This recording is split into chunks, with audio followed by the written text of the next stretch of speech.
Scheikhu Ahmad Tidjani, new audio track Murtada Umar 2023.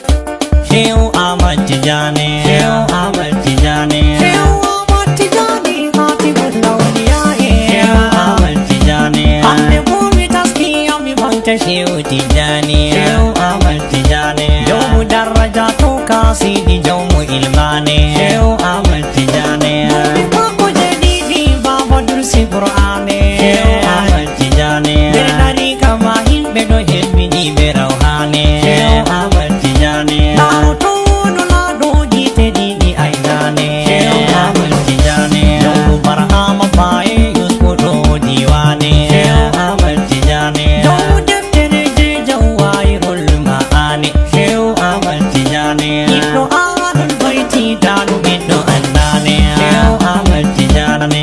ududo Scheikhu tubai dastaite nirani, Scheikhu Ahmad Tidjani, barzakul a'la usul wasaili banni, Scheikhu Ahmad Tidjani, ya mulir da je inna Scheikhu mayo irfane, Scheikhu Ahmad Tidjani, Khatimul Awliyâ'ii maktum Scheikhu Tidjani, Scheikhu Ahmad Tidjani, tarjama egi sadi sidi Scheikhu kailani, Scheikhu Ahmad Tidjani, darluto walu in mayo mango maulana, Scheikhu Ahmad Tidjani, murtabali ni mada jumbo danganam erna, Scheikhu Ahmad Tidjani, jumbo sum to kaido ma ebi se odon diuna, Scheikhu Ahmad Tidjani, fammu be tokki mamin lari se be don mauna, Scheikhu Ahmad Tidjani, mumbe fere yankiri ma to ileddi min famna, Scheikhu Ahmad Tidjani, mumbe walmu tokko do mada nasti nder lana, Scheikhu Ahmad Tidjani, uccumang to je Almaddah wa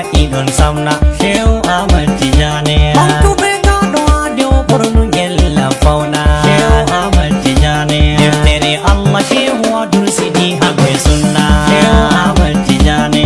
oye chadar jaji wa gaido mada don feuda, Scheikhu Ahmad Tidjani, jamkara maje nanditi bayo babo nainde, jomu kashfo adon laro ko irni amadi, jomu do ajaba kata no da mamudi, padi tirdo be mafu haje mahul tisidi, jam tasarrufu ma fil Umar jam ande, narudo Scheikhu yidi modasti jannatul bundi, baitu mana madahu Murtada Umar roni, dimdi ma ambayo tumbudi sembelonde, yawrudo Scheikhu fumin dufiran mo be nyamdi, mawdu ladde buri sembe bibbe bosaji, yadu lamu don nahi wa faune dabbaji, nyawdu to bandu se tapni to kareje, mamudo har kalede andi barka barkeje.